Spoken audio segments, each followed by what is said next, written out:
In the winter of 1829, the people of Rowan County, North Carolina, began whispering about a place called Blackthorn Manor, a sprawling estate built on the ruins of an older homestead that had burned decades earlier, and though its new master, Colonel Nathaniel Blackthorn, claimed to have restored the land with honest labor and military discipline. Those who lived nearby swore that the manor was cursed, for strange lights flickered in its upper windows at midnight. Voices carried across the frozen fields when no one was near, and livestock refused to graze on the soil closest to the house, as if the earth itself recoiled from what had been buried beneath it.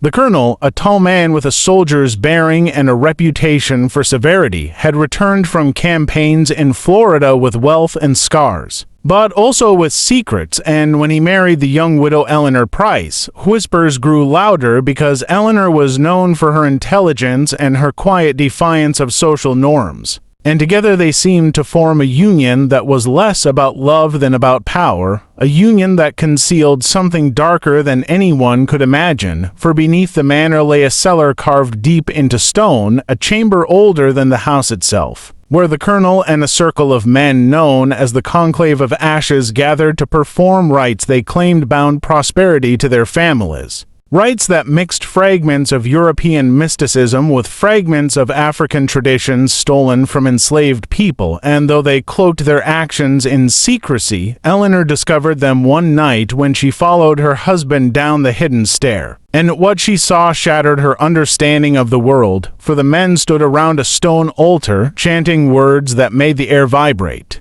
And upon the altar lay a ledger, massive and bound in iron, its pages filled with names, dates, and descriptions of rituals that had taken place for nearly 50 years. Rituals that explained why certain families rose to prominence while others collapsed, why fortunes appeared overnight while rivals vanished without trace. And Eleanor realized that her husband's wealth was not the result of military service or clever investments, but of sacrifices made in darkness, sacrifices that demanded blood and silence. And though she fled the cellar that night, she could not flee the knowledge, for once she had seen the ledger. She was bound to it, and the conclave knew it, and so they gave her a choice: remain silent and live in comfort, or speak and be destroyed. Yet Eleanor was not a woman easily cowed, and she began to keep her own secret journal, recording every detail she remembered, every name she overheard, every ritual she glimpsed, and she hid the journal beneath a loose floorboard in her room, waiting for the day when she might use it. But fate moved faster than she expected, for within a year 3 prominent men of Rowan County vanished, each tied to the conclave, each leaving behind fragments of guilt that pointed back to Blackthorn Manor. And though the colonel insisted they had traveled on business, Eleanor knew better because she had seen them descend into the cellar and never return. And she began to suspect that her husband was not merely a participant but the orchestrator, the one who decided who lived and who vanished. And as the disappearances mounted, fears spread through the county, crops failed, families fled, and yet the colonel grew richer, his influence expanding until even judges and ministers deferred to him. But Eleanor's resolve hardened, for she understood that silence was complicity. And she began to plan, carefully, patiently, knowing that to expose the conclave she would need more than words. She would need proof, and so she waited until the colonel traveled to Charleston for business, leaving her alone in the manor, and then she descended into the cellar with a lantern, her heart pounding, her hands trembling.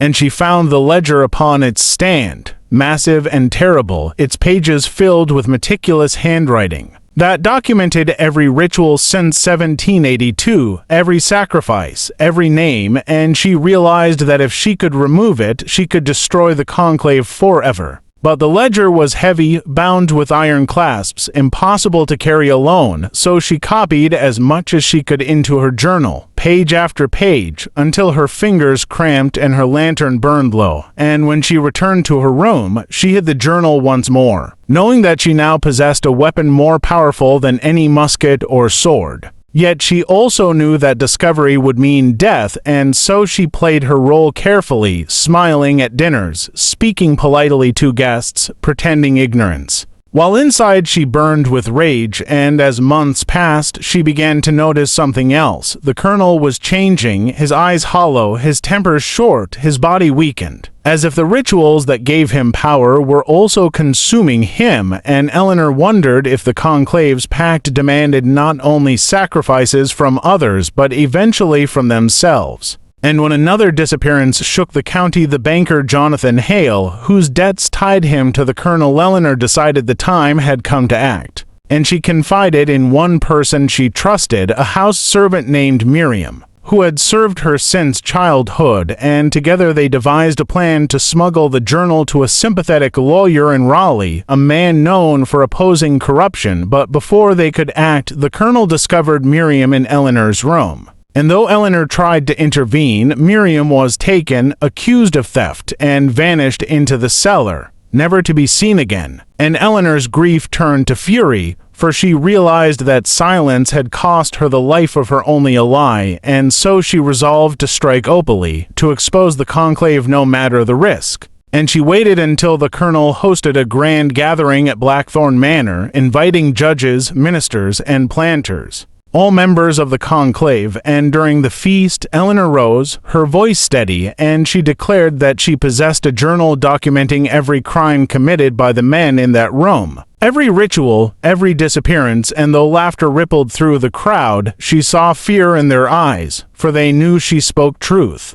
And she promised that if any harm came to her, the journal would be delivered to authorities, and though the colonel tried to silence her, the seed of doubt had been planted. And within weeks, rumors spread, alliances fractured, and the conclave began to unravel, its members consumed by suspicion, each fearing the others would betray them, and one by one they vanished, some fleeing, some found dead, until only the colonel remained. And Eleanor confronted him in the cellar, standing before the ledger, her lantern casting shadows on the stone walls, and she told him that his reign was over, that the veil had fallen. And though he raged, though he threatened, she did not falter, for she had already sent her journal to Raleigh. And within months, investigations began, the manor was searched, the ledger seized, and the colonel was found lifeless in his study, his body twisted as if consumed by the very forces he had invoked. And Eleanor lived on, not as victim but as judge, the woman who had destroyed the Conclave of Ashes, yet she carried the weight of what she had seen, the memory of Miriam, the knowledge of rituals too dark to forget, and though she never spoke publicly, the county remembered.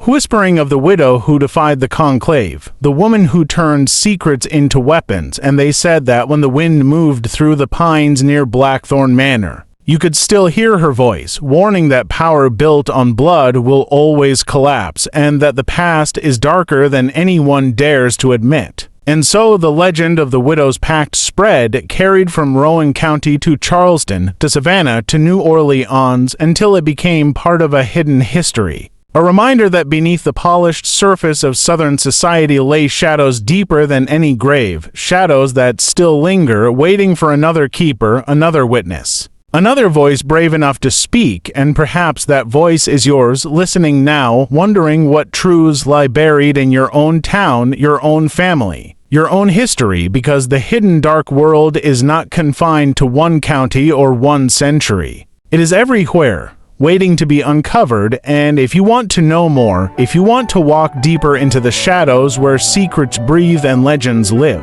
then make sure to subscribe to Hidden Dark World, hit the bell icon, and comment your state below, because the past is darker than you think, and the story is only beginning.